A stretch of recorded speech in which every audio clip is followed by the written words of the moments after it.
IVP का full form क्या है? तो स्टार्ट करते हैं इंट्राविनस से, मतलब किसी ने इंट्राविनस कुछ दिया, उसके बाद पाइलोग्राम हमने जो पेल्विस है वो पेल्विक सिस्टम ऑफ किडनी को मैंने देखा, ठीक है। तो इसको पूरा नाम बना इंट्राविनस पाइलोग्राम। इसमें करते क्या है, तो इसमें हम लोग ये क्या करते हैं कि जो किडनी होती है, किडनी का सबसे पहले कॉर्टेक्स, सबसे पहले क्या हुआ, मेडुला हुआ, फिर उसके अंदर कॉर्टेक्स हुआ, सॉरी ठीक है, कॉर्टेक्स हुआ, फिर मेडुला हुआ, ठीक है। ऐसे ही बता देना, ठीक है, कहीं ऐसा ना हो तो इधर वो बहक जाऊंगे। सबसे पहले आते हैं, ठीक है, कई सारे कैलिसेस बने, मेजर कैलिसेस, माइनर कैलिसेस, फिर पेल्विस हुआ, फिर यूरेटर हुआ, फिर जो है ब्लैडर हुआ, यूरिन ब्लैडर, फिर यूरेथ्रा के थ्रू यूरिन बाहर आ गया। तो किडनी जो है क्या बना रहा है, यूरिन बना रहा है, ठीक है। तो सबसे पहले हम जो आईवीपी, हम लोग मकसद क्या होता है, देखना क्या होता है आईवीपी में, कोई बताओ इंडिकेशन, आईवीपी करते क्यों है पेशेंट का? वो में करते हैं। आईवीपी इसलिए कराते हैं पेशेंट में कि किडनी के फंक्शनल स्टेटस को देखने के लिए, ठीक है। एनाटॉमिकल स्ट्रक्चर भी दिख जाता है, लेकिन मेन एम ये होता है किडनी में, अरे मत देखो, सबसे लास्ट वाली मत देखो, अभी सुनो मेरी पूरी बात, ठीक है। किडनी का जो आईवीपी कराने का मेन एम क्या होता है, मेन एम ये होता है कि हमें जो है फंक्शनल स्टेटस चेक करना है पेशेंट का। एनाटॉमिकल स्टेटस पता चल जाएगा, लेकिन फंक्शनल स्टेटस हमें आईवीपी से ही पता चलता है, ठीक है। अब आने वाले मोडालिटी में देखा ये गया है कि इंट्राविनस पाइलोग्राम के अलावा जो है दूसरा सीटी स्कैन भी आ गया, सीटी यूरोग्राम जिसको बोलते हैं। लेकिन अभी भी आईवीपी जो होता है इंट्राविनस पाइलोग्राम कई सारे कंडीशन में मोडालिटी ऑफ चॉइस है, ठीक है। तो हम लोग जो है फंक्शनल स्टेटस कैसे देखेंगे, कैसे इंटरप्रेट करेंगे, इस पूरे जो आईवीपी में यही एम है हमें पूरा देखने का कि आईवीपी को कैसे इंटरप्रेट करना है, कैसे फंक्शनल स्टेटस पता चलेगा। फंक्शनल स्टेटस का मतलब क्या हुआ कि किडनी के अंदर से कैसे यूरिन सिस्टम बाहर आ रहा है, उसके फंक्शन कैसे कैसे यूरिन बाहर आगे की तरफ बढ़ रहा है, ये फंक्शनल स्टेटस जो मूव कर रहा है, जो यूरिन जो मूव कर रहा है, उसको हम लोग चेक करेंगे आईवीपी के बेसिस पे, कैसे वो मूव कर रहा है, कहाँ पे। अगर उसके पूरे मूवमेंट पे जैसे यूरिन जो फ्लो कर रहा है किडनी से फिर यूरेटर, यूरेटर से फिर ब्लैडर, कहीं पे भी ऑब्स्ट्रक्शन होगा तो किस जगह पे वो ऑब्स्ट्रक्शन है, क्या वो पेल्विक सिस्टम में ऑब्स्ट्रक्शन है, क्या वो कलेक्टिंग डक्ट पे ऑब्स्ट्रक्शन है, या यूरेटर पे ऑब्स्ट्रक्शन है, या ब्लैडर पे ऑब्स्ट्रक्शन है। तो लेवल ऑफ ऑब्स्ट्रक्शन जो है आईवीपी के थ्रू हम लोग बता सकते हैं। तो सबसे पहले ये सवाल आएगा कि आईवीपी क्यों कराते हैं, तो सर आईवीपी इसलिए कराते हैं क्योंकि किडनी के एनाटॉमिकल स्ट्रक्चर को डेलिनेट करना है, दूसरा उससे ज़्यादा जो इम्पोर्टेंट है वो फंक्शनल स्टेटस को चेक करने के लिए पता करते हैं। तो फंक्शनल स्टेटस में क्या चेक करते हैं, तो लेवल ऑफ ऑब्स्ट्रक्शन कहाँ पे भी, कौन सा लीजन कहाँ है, लेवल ऑफ ऑब्स्ट्रक्शन से अच्छा होगा लीजन बोलना कि लेवल ऑफ लीजन कहाँ पे, किस सेगमेंट पे, किस पोर्शन पे ऑब्स्ट्रक्शन हो रखा है, कहाँ पे लीजन है, इसके बेसिस पे हम आईवीपी बता सकते हैं, आईवीपी को देख के बता सकते हैं, ठीक है। तो वो क्या फाइंडिंग मिलेगा, कैसे बताते हैं, तो सबसे पहले इस चीज़ को जानने के लिए पता होना चाहिए कि एलिमेंट्री आइडिया आईवीपी करते कैसे है। आईवीपी के जैसे नाम में लिखा हुआ इंट्राविनस होगा तो कोई ना कोई हम लोग डाई देंगे। तो जो सबसे जो मोस्ट कॉमन जो डाई देते हैं उसका नाम है सोडियम, क्या बोलते हैं उसका, नहीं क्या डाइट्राइजोएट बोलते हैं उसको, ठीक है। सोडियम डाइट्राइजोएट जो होता है, जो डाई का नाम है, एक बार चेक भी कर लेना तुम लोग। सोडियम डाइट्राइजोएट देते हैं हम लोग, जो है डाई देते हैं, ठीक है। वो कई सारे डाई है, डाइट्राइजोएट भी उनमें से एक नाम है, ठीक है।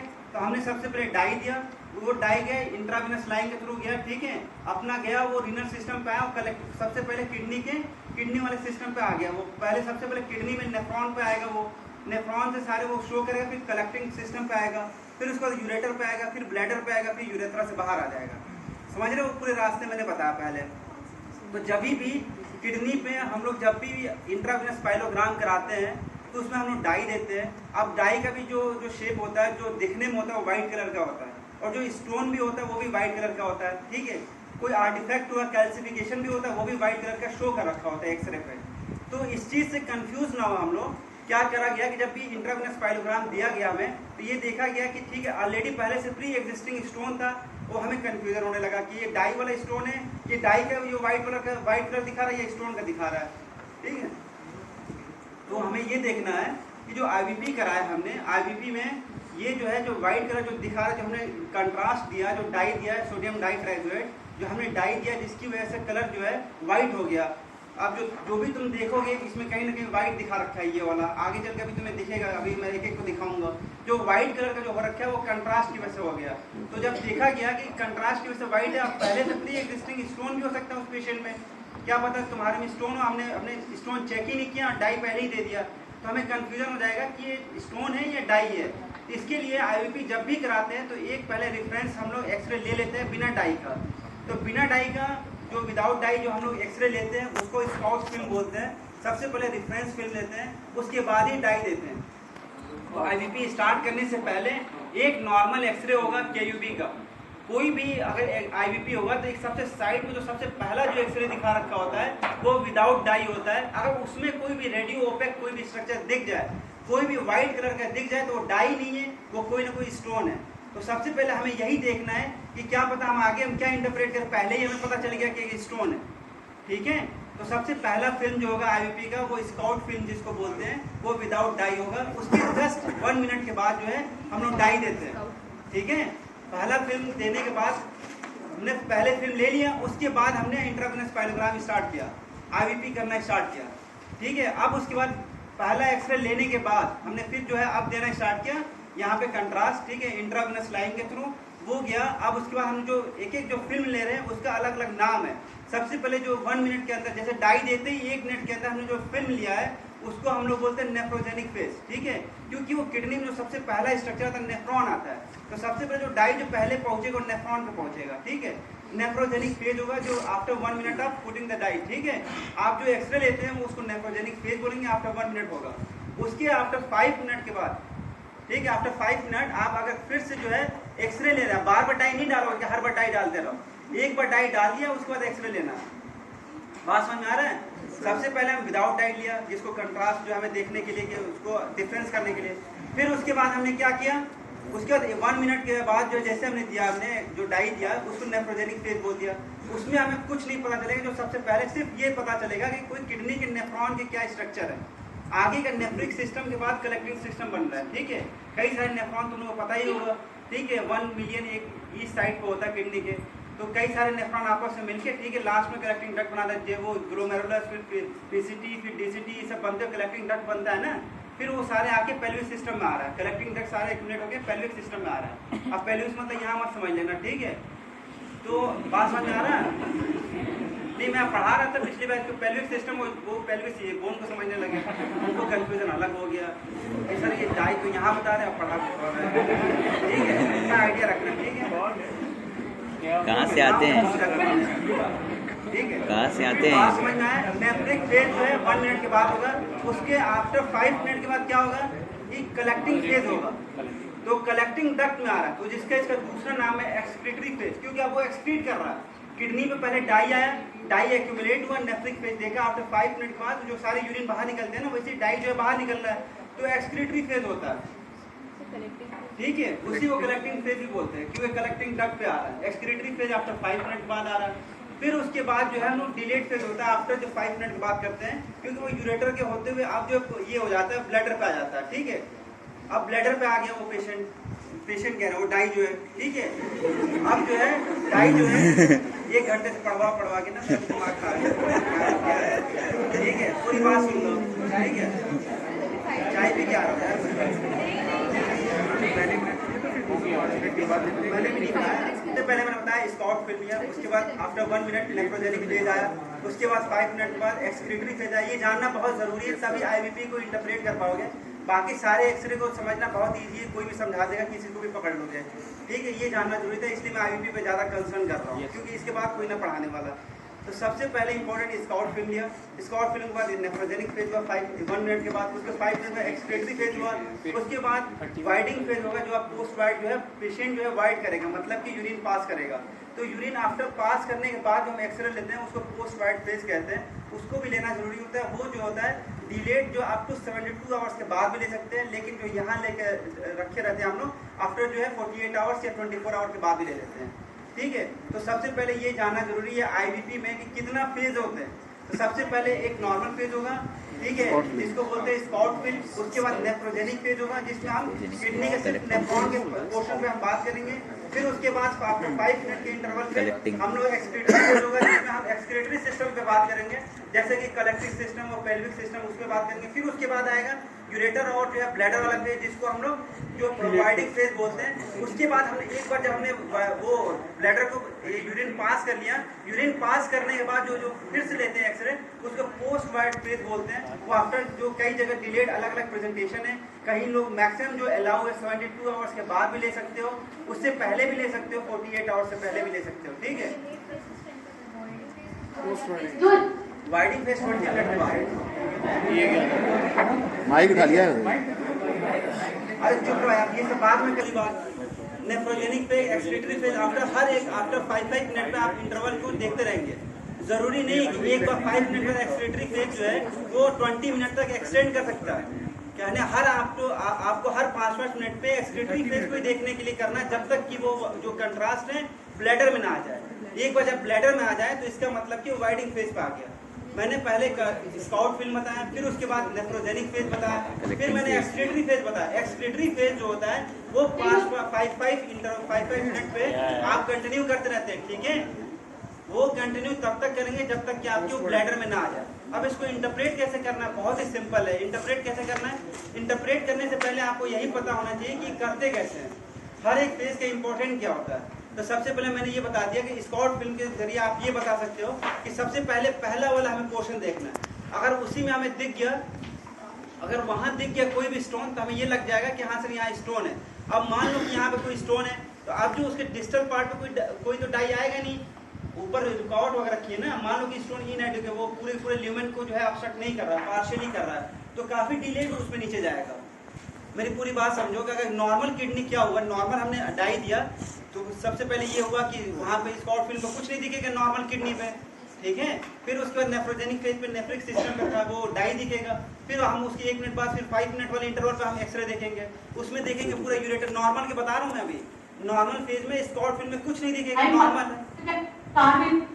क्या हो रहा है नीचे कोई क्लास हो रही है। नॉर्मल क्या होता है उसके बाद आप नॉर्मल पता कर पाओगे।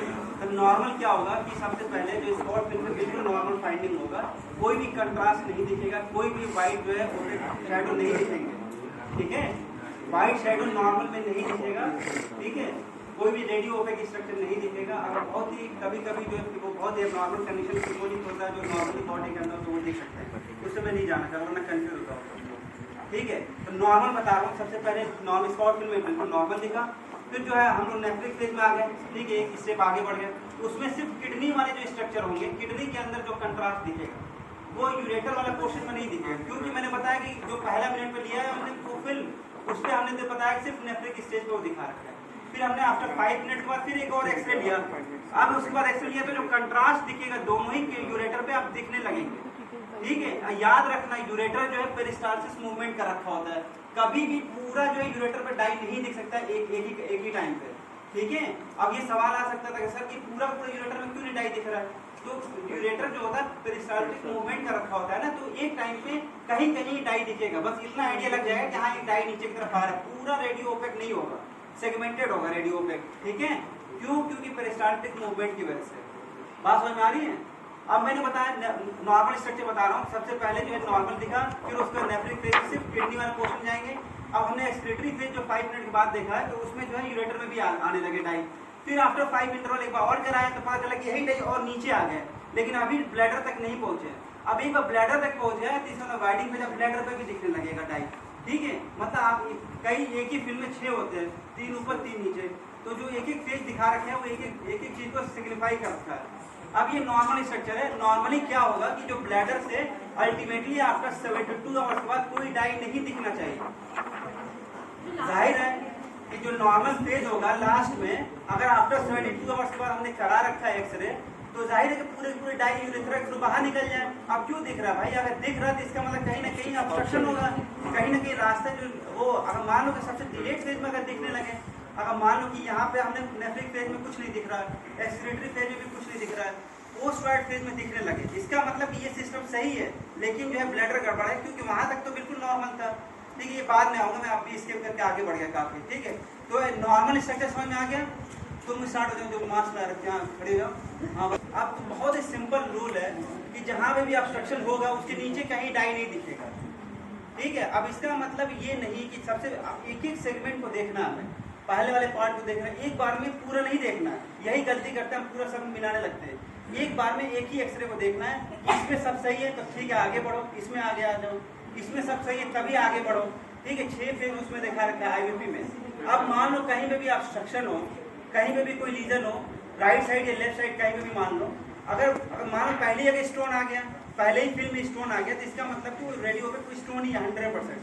पहले पार्ट में स्टोन नहीं आया, इसका मतलब फिर आगे चल के कहीं रुकावट हमें दिख रहा है और जो है डाई जो है यूरेटर में नहीं आ रहा है, इसका मतलब कि वो स्टोन की वजह से वो ऑब्स्ट्रक्शन नहीं है। वो बात समझ रहे हो? बहुत क्रिटिकल बात बता रहा हूँ, सुनो आराम, छोड़ दो उसको। मैं बता रहा हूँ, क्या बता रहा हूँ कि सबसे पहले जो हमने पहला फिल्म देखा उसमें कुछ नहीं दिखा, नॉर्मल दिखा, हमें कोई स्टोन नहीं दिखा, ठीक है। हम दूसरे पेज में आ गए, उसमें भी हमने ये देखा कि कोर्टिकल सिस्टम जो है वो पूरे के पूरे डाई स्ट्रक्चर उसमें दिखा रखा है। इसका मतलब कि किडनी जो है फंक्शनल है, तभी तो कुछ काम कर रहा है, तभी तो डाई आगे बढ़ा। अगर वो काम ही नहीं करता तो डाई नहीं दिखाता, इसका मतलब अगर डाई नहीं शो करता इसका मतलब नॉन फंक्शनल हो गया वो। तो फंक्शनल स्टेटस यहीं पे चेक कर रहे हैं हम लोग, ठीक है।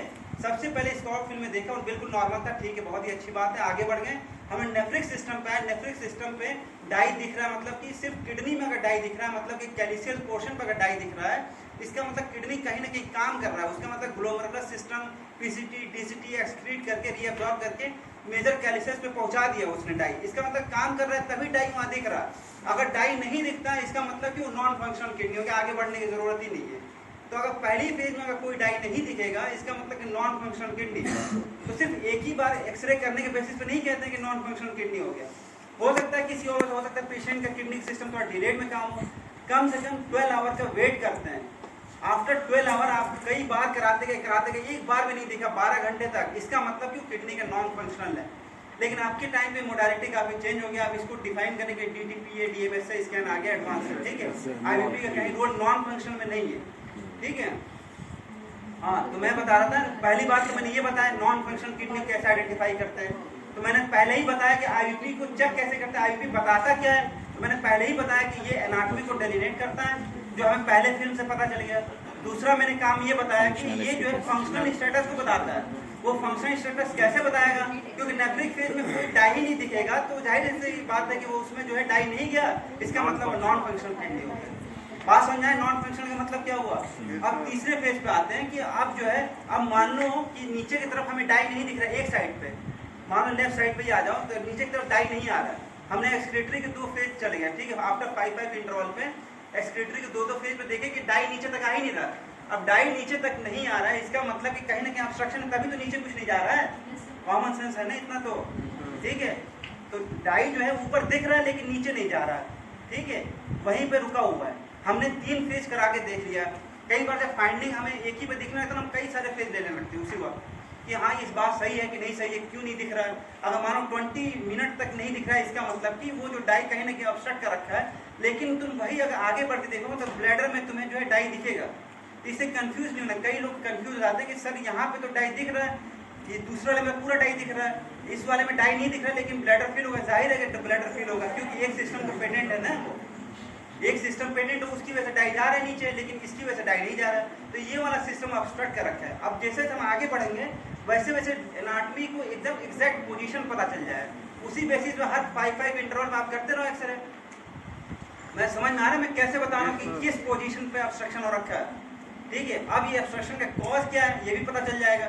अब अगर मान लो ऑब्स्ट्रक्शन का कॉज अगर स्टोन होता तो सबसे पहले वाले एक्सरे में आ जाता है, इसका मतलब कि वो नॉर्मल है, इसका मतलब ऑब्स्ट्रक्शन का कॉज कुछ और है, ठीक है। अब सबसे मोस्ट कॉमन क्या कॉज हो सकता है, तो प्यूजे ऑब्स्ट्रक्शन होता है। प्यूजे ऑब्स्ट्रक्शन का मोस्ट कॉमन कॉज क्या होता है, प्यूजे ऑब्स्ट्रक्शन का फुल फॉर्म पता है ना कि एक साथ बोलते पता नहीं चला क्या, तुम खड़े ना, तुम बता दे। हाँ बिल्कुल सही यार, पेल्विक या नहीं मत करिए, पेल्विक यूरेट्रिक जंक्शन ऑब्स्ट्रक्शन, ठीक है। ये ऑब्स्ट्रक्शन क्यों होता है, स्टोन तो बता दिया ना कि नहीं है कॉज, स्टोन हो सकता है, सही बोल रहे हो, स्टोन हमें पता चल गया, स्टोन की वजह से प्यूजा ऑब्स्ट्रक्शन हो गया, कोई ट्यूबरक्लोसिस की वजह से प्यूजा ऑब्स्ट्रक्शन हो गया, कोई कंजेनाइटल एनॉमली हुआ जो बचपन में कुछ मसला हुआ होगा उसकी वजह से ऑब्स्ट्रक्शन हो गया उसको, ठीक है, समझ लो कुछ भी मसला, ठीक है। अब आगे सुनो, इतना समझ में आ गया। एक ही दिन में यूरोलॉजिस्ट बन जाओगे इंशाल्लाह। सर पास होना है सर। यूरोलॉजिस्ट आप है सर। सर यूरोलॉजिस्ट तो आप हैं सर। यूरोलॉजिस्ट आप है सर। बाकी एक्सरे बहुत इजी सर एग्जाम में सर कैंसिल हो गया है सर, सुनने में निकाल लिए एग्जाम में कैंसिल हो गया। आगे सर बाकी फिजिक्स में क्या क्या प्रॉब्लम हाँ? है?